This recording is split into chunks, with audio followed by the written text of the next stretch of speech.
to you that I really liked.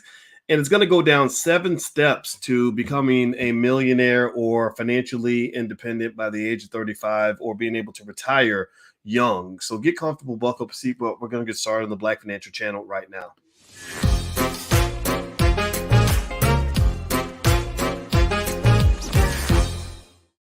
Hey, what's going on, guys? Welcome to the Black Financial Channel. That's theblackfinancialchannel.com. My name is Dr. Boyce WatkiNs. I am your friendly neighborhood finance professor. On the Black Financial Channel, we talk about Black wealth and Black economics every single day, sometimes as much as 10 times a day, under one condition. The condition is that we are Black first. Black first means we put our community at the top of our priority list. Black first means that we build wealth with our children. Black first means that we break generational curses. We do not continue them. Black first also means that we believe Black people are the best in the world at what we do. If you agree with that philosophy, if you have Black pride in your bones and you believe that we can do this together and we are going to build strong families, put a hashtag B in the number one in the chat, hashtag B1 in the chat. Hey, Jermaine, how you doing, man? Out of Camden, New Jersey. What's going on, everybody, on TikTok? My TikTok is Boyce WatkiNs. So if you go to TikTok, you can look for Boyce WatkiNs. You can find me on TikTok. Anyway, guys, I wanted to kind of ask you all about this and lay something out there for you that I really thought was worth talking about.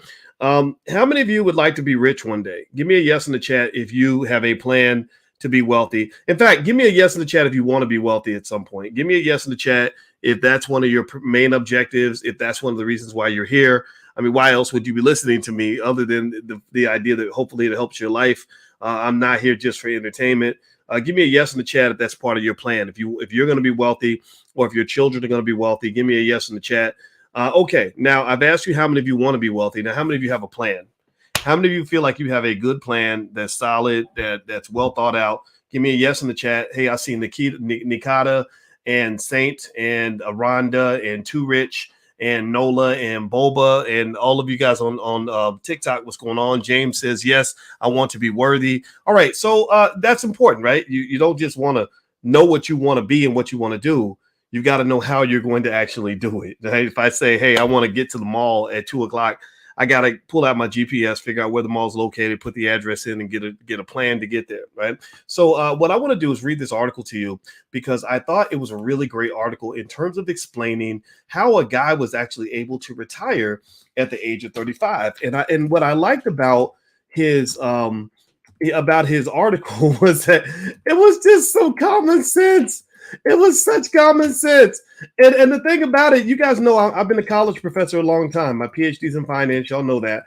And I can tell you, I taught a whole lot of business school classes and all that stuff. But this is the kind of stuff that they really don't teach in college. And that's why 90% of all college students, graduates included, never really become wealthy. At best, they end up, maybe getting a decent job with more student loans than they can handle. And you're like, wait a minute, I'm supposed to understand business. How did I end up in this spot? Well, because nobody ever taught you how to make money, because you never sat down and heard from people who actually made money. Because the people that are making money were busy making money. Your teachers, your professors, unfortunately, they didn't learn how to make money. They learned how to write books and write research papers. So they live off their paycheck, right? So the ability to make money and the sort of learning the theory behind business and money, those are two different things. So let me read some of this article to you. And as I begin, I want to give a shout out to one of our sponsors for this podcast, Bay Bright BVE. Bay Bright is this awesome musician that I met at the FraserNet conference. And this brother is doing some really good music. And he's also actually, from what I understand, teaching people that are in the music industry how to make money independently. And as you know, Black people have been the creators of some of the best art forms in history, but we have not been the beneficiaries. And so BayBrightBVE.com, Bay Bright is one of the sponsors. And I just want to give this brother a shout out because I met him in person. I listened to his music. Here's a song, He Can't Love You. That's really, really good. I encourage you to go check him out. We got to support the artists that believe in us. He's 100% B1, and this brother's agreed to help sponsor this particular podcast. So I want to make sure everybody knows about him and the great work he's doing. If you'd like to sponsor one of the episodes or get a shout out, just go to drboycefinance.com. That's where you can go. I'll shout out your business, shout out your platform. Okay, so let me read this article. This article, it starts off here. It says, in 2016, I retired early at 35. At the time, I had $900,000 saved, and within a few years was able to accumulate a $1 million net worth.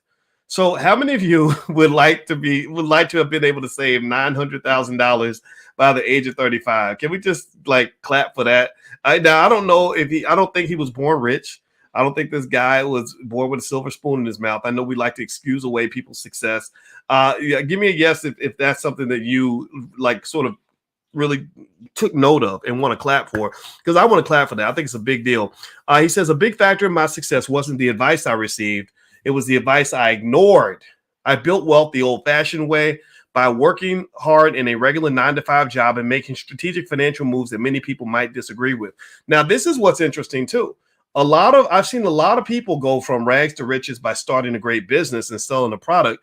It sounds like this guy's saying, look, I didn't do those things. That kind of stood out to me a little bit when I read this article, and his statements were good enough that it made me say, gosh, I think I want to talk about this a little bit. So here's what he says. He gives 7 unpopular opinions that helped me to retire early as a millionaire. He said, number 1, company loyalty will make you poor. He says, if you're not switching jobs regularly, you're leaving money on the table. Taking a new position at a different company is one of the best ways to get a substantial raise. I switched jobs 5 times in the span of my 14-year career and got 15 to 20% raises each time. This increased my salary well beyond the rate of inflation. Employers will do whatever is in their best interest, and employees should do the same. So let me ask y'all this. Chris Brown got that song, These Hoes Ain't Loyal. And so I'm going to ask y'all, so let's not talk about hoes. Let's talk about co's, these companies, COs. Do you believe that companies are loyal to their employees? Give me a yes or no in the chat. Do you believe that corporations, note P, do you believe that corporations are loyal to the people that serve those corporations? Give me a yes or no. Are they loyal to the employees?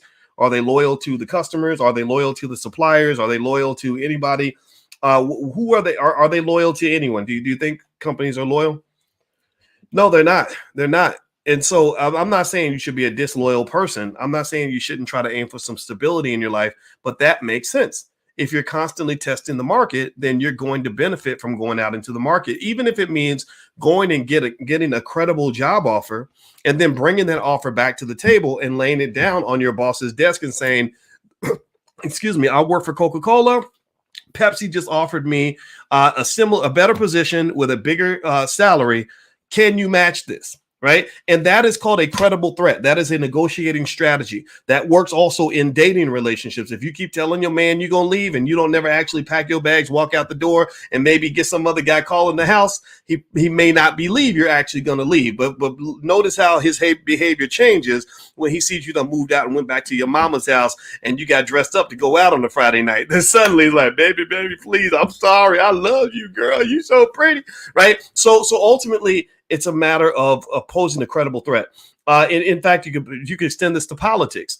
Black people don't get respect from the Democratic Party because we never actually threatened to leave the party. We always come back no matter what they do, no matter what they say, no matter how little they give us, we keep coming back. So they don't respect us. So ultimately, when you don't get respect, you won't get a check. So if you want to get a check, you must get respect. Respect and checks go hand in hand. So what he's saying is, don't be loyal to these companies. These codes ain't loyal. All right. Number 2, he says that another unpopular opinion is that most millionaires are self-made. He says a 2022 report from research firm Ramsey Solutions found that 74% of millennials believe millionaires inherited their money, and more than half of baby boomers think the same. But many millionaires I knew built wealth on their own, and knowing that gave me greater financial motivation. In fact, of the 10,000 millionaires that Ramsey Solutions surveyed, 79% did not receive any inheritance. Instead, most of them got rich through consistent investing, avoiding debt, and smart spending. Let's say that again. Consistent investing so your money will grow, avoiding debt so your money won't go, and smart spending so your money ain't blown. Okay, so make your money grow, don't let your money go, and don't go to the store to go blow your dough. If you don't do that, see, those are bars. Y'all give me some bars. I need some bars in the chat for that, because that was like off the dome. I'm very impressed with myself right now. I'm not gonna lie. But anyway, in all seriousness though, if you want to build wealth, that's what it is. The number one factor that causes people to not be able to grow their money economically is just bad culture. If you grow up and everybody's telling you you're supposed to spend every nickel in your pocket, then you're never going to have any money because you're giving all your money away. Or if you're going deep in debt over nonsense, then you're never going to have money that way. And if you don't invest, then you're going to stay exactly where you are. Investing is how you grow. That's how you get economically tall. So I like that. I thought that was great. And it is true. The biggest myth, the biggest lie anybody ever told you is that in order to be rich, you got to be born that way. That is not true. I am a financial scientist. I study this for a living. And let me just tell you, it's habits and culture and choices. Those are the biggest factors. I'm telling you guys, it doesn't mean that being poor doesn't play a part, because poor people have a lot of problems to solve. They come with being poor. There's a trauma, there's a tragedy with it, right? But still, though, if you have the right habits, I'd rather be a poor person with great habits than a rich person with terrible habits. That's my 2 cents. Number 3, he says, this is another unpopular opinion. This is interesting. He says, your life partner can hurt your finances. He says, many of my friends got married young in their early to mid 20s.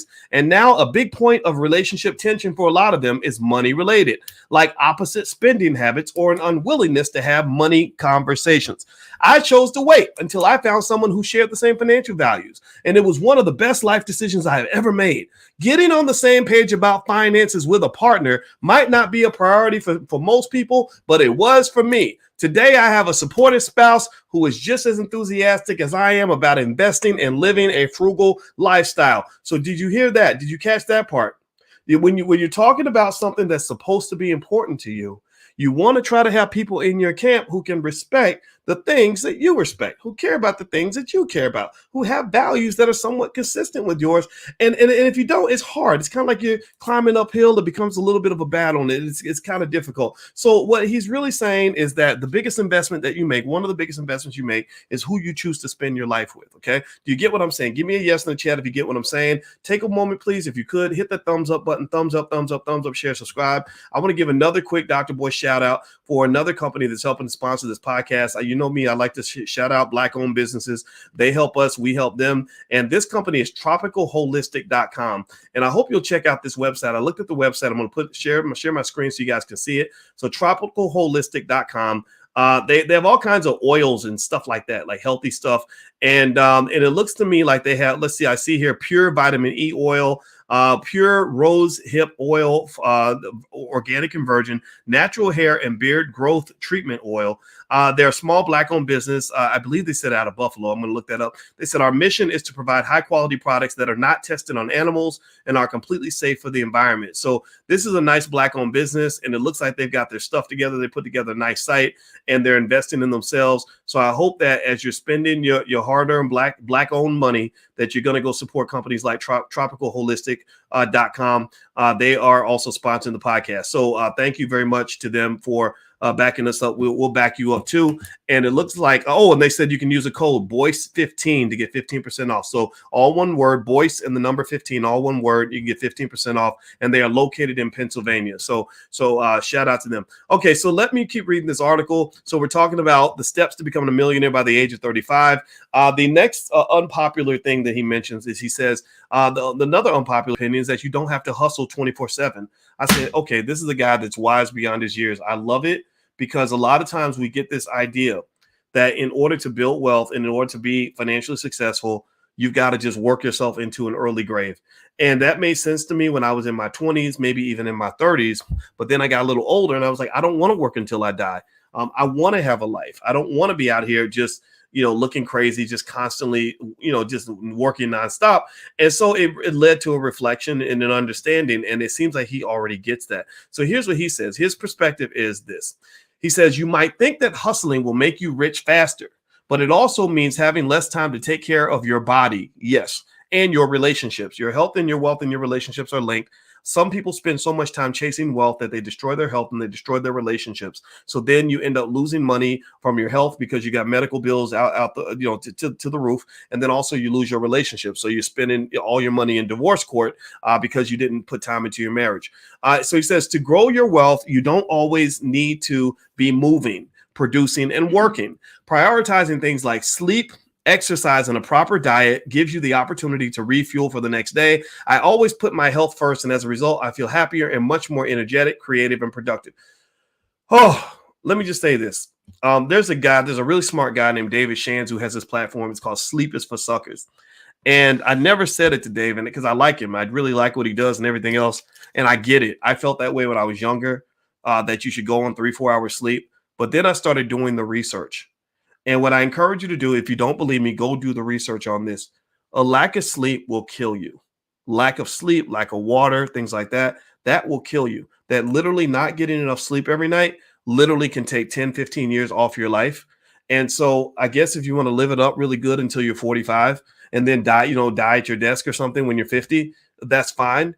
But I want you to understand that if you understand proper time management, how to manage your time, you can be more productive than most people and still get more sleep than everybody else.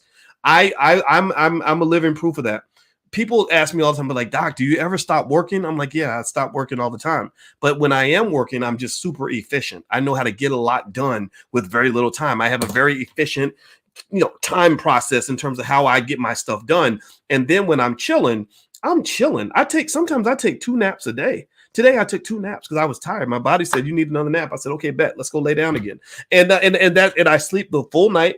I spend time cuddled up with my wife all night because she's gorgeous and soft and delicious, and I love being next to her. So I do that whenever I can. So ultimately, the idea that you have to work yourself into misery or to a lack of health is just something that's just not true. And I want to share that with young people because I want you to make sure that you achieve your goals while protecting your joy.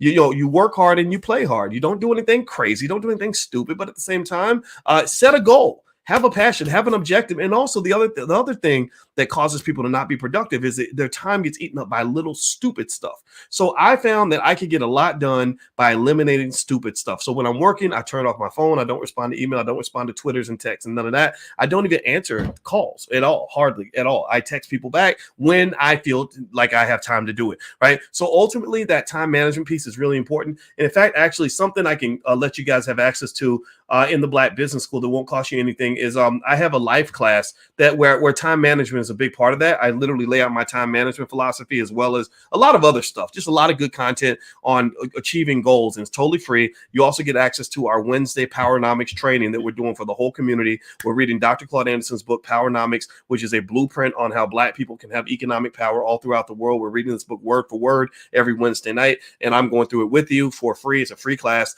that I want everybody to join. So just go to blackkeystogreatness.com and you can join for free. Blackkeystogreatness.com. Lisa says, I love how you talk about your wife. Yeah, well, I just really think as Black men, I think it's our job to really do our best to really big up the Black women in our lives that are really doing great things. I mean, it doesn't mean everybody's perfect. It doesn't mean every woman is a princess or a queen and every man ain't a king. I mean, come on, y'all. You know the reality. But when a Black woman is a queen, I want to tell everybody about this queen. When a Black man acts like a king, I think we should honor him as a king. And so I honor my wife. I honor my mother, I honor my sister, my daughters, all that stuff. All right. So anyway, let me keep going. All right. So the next thing that he says here in this article, I'm almost done.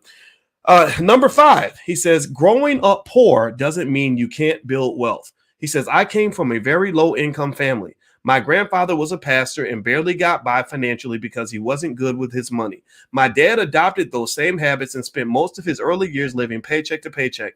Luckily, he recognized his father's bad habits and changed his ways later in life. He taught me the value of saving and investing and told me that credit card debt would ruin my financial stability, like it did for his dad. I learned that even without a 6-figure salary, you can still get rich. Man, this dude preaching. I don't know who he is, but I love this. I'll give you his name in a minute. But what I like about that is that he's explaining a basic principle that relates to money. It's going to blow your mind. It's going to shock you. It's going to be over a lot of people's heads. So you ready? You ready? I'm going to really just shock you with this idea. You ready? Y'all are ready to be ready to be just floored by this. If you spend less than what you make, then you will have money left over to save. But if you always spend more than what you make, then you won't have money at all. I know that's mind-blowing. I mean, that's shocking, right? That if you spend more than what you make, then you won't have money to save. Your money will go down. If you spend less than what you make, then your money will go up. So here's where I'm getting at. I would rather be a person who makes $70,000 a year who spends 60 than to be a person who makes 100 grand a year who spends 105. Do you follow me? One person is balling, but they're living in a deficit. The other person is not making as much money, but they are living in a surplus. So at the end of the day, you got to live at a surplus, man. You can't think that you can spend every penny you get and then some and expect your wealth to grow. Wealth does not work that way. If you take water out the bucket is not going to be fuller after you're done than it was before because you're taking water out of the bucket. There must be water going into the bucket. Do you follow what I'm saying? Give me a yes if you get what I'm saying. Okay, so let me keep reading this article. I'm going to keep going. Then I'm going to be done because my wife's waiting for me. Number 6, he said, this is good too. A prestigious degree does not guarantee wealth. I'm a college professor. My wife's a college professor. We can put 10 amens on this. While your degree can help you get your foot in the right door, it's what you do after you graduate that makes the real difference. He says, I didn't have a fancy degree at an Ivy League. I saved up an emergency fund and invested at least 10% of my income early on. Over the years, that helped me create a comfortable retirement lifestyle. My best advice is to look for less expensive options, perhaps paying in-state tuition at a school that has a great program in what you're interested in, then take advantage of the alumni network and job placement opportunities from there. So what he's basically saying, what he's really alluding to, and he may not even know he's doing this, is he's alluding to the student loan crisis and how that has been a huge deterrent in the ability to build wealth in this country, especially for people that look like us. Black people, half of all black college graduates default on their student loans. So that means half of all black college graduates thought they were doing better for their families by going to college. Many of them are going to die in debt. Well, if you die in debt, then, homeless people know how to die in debt. It doesn't take any special skill to know how to die in debt, right? So ultimately, I'm not making fun of anybody because a lot of people fail for that trick. But I'm telling you that student loan stuff, woo, buddy, that whole myth. I mean, college is not a scam. College is not a scam because I taught on college campuses. College is not a scam. College became a scam when they convinced you to spend $200,000 to get a bachelor's degree. That's when college became a scam. College was not a scam when they charge you 50 grand for that degree, 40 grand. But when they start charging you $250,000 and you're coming out with, an English literature degree or a degree in general studies, and you can't, and your income prospects are not any better than somebody who actually has a skill. I hire people all the time and I never ask them if they went to college or not because I don't care. I need to know, what is your skill? What do you know how to do? What can you do in my company that's going to help our company succeed? What do you bring to the table? And don't you dare show me a bachelor's degree and act like that's a skill. That's not a skill. That's a credential. Good for you. Congratulations. That probably means you picked up some skills. You went to some frat parties and good. But I would pick a kid who knows how to do things over a kid who went to college any day of the week.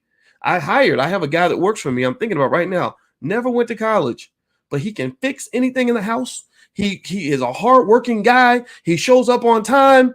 I pay him more than a lot of people I work with who have college degrees.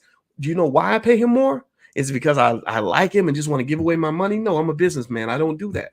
I pay him more because he adds more value. So when you're raising kids and you're talking to them about, how to make money and all that, if you add value, people will pay you money because at that point, your boss needs you more than you need him.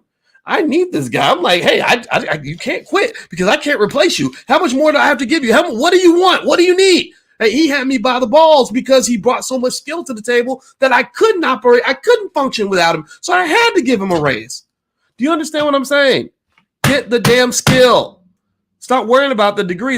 And again, I'm a person who gives out the degrees. I taught at University of Kentucky and Indiana University. I know what a university can give you. It's very valuable, but it does not give you the skill to become wealthy typically. And it also does not give you the skill really to do anything unless you specifically go and get a skill. You can get more skills on the internet sometimes than you can on a college campus. It doesn't mean campuses are worthless, though. I want to make that clear. It doesn't mean I'm saying don't go to college. I want to make that clear, too. What I'm saying is that whatever you do, get a damn skill. Learn how to build some wealth. Learn how to start a business. Learn how to invest. Learn how to save. Don't do anything stupid. These are common sense values that will lead to wealth faster than simply having a bunch of credentials and a bunch of student loans. All right. So do me a favor. Thumbs up, share, subscribe. Give me a yes in the chat if you're following what I'm saying. I know I talk a lot, but I had to really hammer this point home. I just really need you all to hear this. And also, by the way, I have something where you can get started with stock options. If you want to learn how to invest in stock options, there's something free. If you go to drboyceoptions.com, I have a free training there, so feel free to go to drboyceoptions.com. All right, so here's the last part. He says, this is interesting. This is another unpopular opinion. He says, his name's Steve Adcock, by the way. He says he's a finance expert who blogs about how to achieve financial independence. He's a former software developer. So he says, rich celebrities will often tell you that they achieve success by following their passions. That doesn't work for everyone.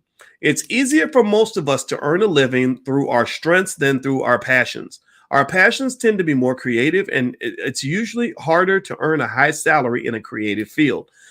My hobby was photography, but I chose a career in software because it was what I was good at. The salary difference between those two careers is drastically different. Now, as an early retiree, I'm able to enjoy and spend more time on my passions. I agree with that point, but I want to throw in some nuance with that. Here's what I would say. I don't believe you ever win in life if you do something that you just absolutely hate. I think because number one, your life sucks. You're not happy because you're always think about it. You're filling your life up with imagine you going to eat and you fill your plate up with food that makes you vomit. Like literally, that's what it's like to spend the bulk of your time doing something you hate. Even if the money's good, it just sucks. It's not good for your mental health. You'll regret that, in my view. Now, here's the thing that I will say though. I think that when you're talking about picking things that you enjoy, now here's how I picked my major in college.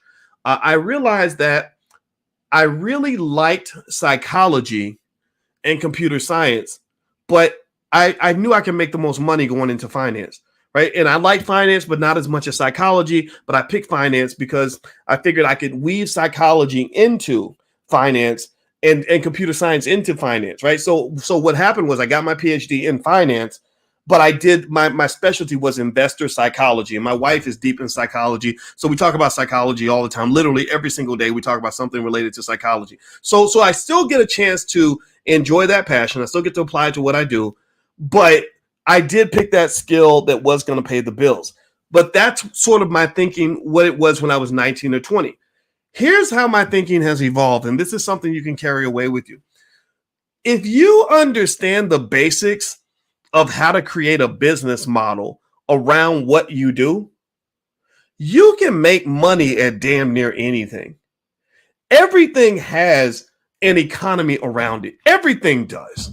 Jewelry, t-shirts, pieces of paper, microphones, podcasts, dancing, football, everything has a business model around it. And so if you are trained in how to make money, trained in entrepreneurship, trained in business development, then you can see the money. You can see the business model. The money's kind of floating around, and you could say, okay, how do I position myself where I'm doing something I'm really passionate about? Like I'm really passionate about football, but I couldn't make it to the NFL. Well, how can I still get around football and end up in spaces where I'm talking about football and sort of being a part of the game and still making my money at the same time? I think that's very doable, right? Now, what you don't do is jump into your passion without an understanding of business models and just hope that the money will eventually come. That's true. That money doesn't always come. But the thing about it is I believe the closer you are to your passion, the better you're going to be at what you do. I was talking to a young 19-year-old kid who was struggling in college. He's about to flunk out of school. And I said, the problem that I have with what I see with you is that you're a little bit lazy. You're not working very hard. And I think the reason you're not working hard is because you don't like what you do. You picked a major that I don't really think is a fit for you. It doesn't seem like you enjoy it. It seems like you're doing it because maybe your parents like it or whatever, but it's not something you really want to do. I said, so think about this. I said, you already have a hard enough time getting out of bed because you're a little bit lazy, but then you're making it worse because not only are you having to force yourself to get out of bed, but you're forcing yourself to get out of bed to do something that you hate. So that's the double whammy. You put in two barriers up. I said, maybe if you were forcing yourself to get out of bed to do something you loved, then you would get out of bed a little bit quicker, a little bit more efficiently. right? So I'm a big believer that you spend time, that knowledge of self is one of the most important aspects of building wealth and becoming successful. If you know yourself and you know what you're good at and then know what you enjoy, those are not always the same thing. Then if you find that overlap, I'm good at it and I love it, that's how you become a genius at something. That's how you become really good at whatever it is you do. And when you become good, and if you understand business models, like where the money resides, then you'll go make a killing doing what you love. Like so that's the idea. Understand business models, but before you understand business models, understand yourself. And then once you understand yourself and you understand business models, then you can place yourself in the space where the money resides, where you're also able to connect to your passion in a way that's going to generate economic benefits for you.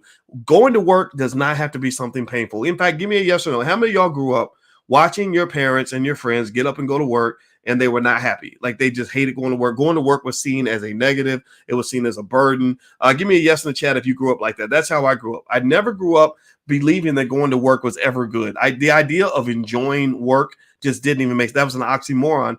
Now I don't see it that way anymore. I think you can really enjoy your work, but I think it takes some courage. I think you have to detach from what everybody else is telling you to do. You have to detach from this false idea that money is the motive for everything, that you'll go take any stupid job just because it pays you an extra $3,000 or $4,000 a year. I think that you have to not only know who you are, but have the courage to pursue that person and that lifestyle that you believe in. And then on top of that, if you understand, the more you understand economics and the basics of financial literacy and all that, the better you're able to find a way to make a living doing what you love. So to give you a real life example and bring it home before we bounce out, my daughter told me that she wants to be a dancer and wants to go live in Paris and be a dancer. I said, that's absolutely awesome. I think that's totally what you can do. I said, it's because all you really got to do is find a way to make about $4,000, $5,000 a month somehow. And I can explain all that to you through investments. And plus you got a rich dad anyway. So we can get you some money to get you started. We're not going to take care of you for life, but we can help you get started because we've already made plans for you to have that life. But at the same time, it's not some sort of simple privileged life. It's a life where the number one goal is like, are you going to be happy? And then also, are your basic needs going to be taken care of? And the answers are yes. So that means you get a whole different life that you wouldn't have had if all you had to do was if all you could do in life was sit around and obsess over what crappy job you're going to take so you can find some way to struggle and pay the bills. That's not the life that you have to have. That life was the life that was presented to me growing up. But I'm telling you, that's not the life you have to have. And that's also not the life that you want your children to have. Liberate your damn children. Start saving and investing now so you can retire those damn kids. Put them in a situation where when they are 25 years old, they can be free, live their life, do what they love, follow their passions, and they will thank you because you paved the way, because you were doing basic things like investing $5 a day for your child. Y'all know about the $5 a day investing plan. If you don't know about it, just go to blackmoneyminute.com. I have a whole ebook on how to build wealth by investing $5 a day. I've talked about this a lot because I really want you to do it. If you do it now and your children are young, your children will be financially secure, which means they will have the ability to pursue the Holy Grail, which is more important than money. The Holy Grail is not money. It's not success. It's not power. It's happiness. If your child can get up every day and be happy, they will be ahead of 95% of the population because a lot of these poor young people are really, really struggling. They're really, really sad. And that makes me sad to know how sad they are because happiness is out there. You just got to be in a position to go pursue it. All right. So anyway, that's it, guys. I'm done talking. I hope this conversation was helpful. Thank you all. And thank you again to Baybright BVE for sponsoring the podcast, as well as Tropical Holistic. Those are two Black-owned businesses that we shouted out today. And also hit the thumbs up button, thumbs up, share, subscribe on your way out the door. And my website, if you want to go check it out, it's BoyceWatkiNs.com. So love you guys. Have a good day. God bless you. I'll talk to you soon. Peace.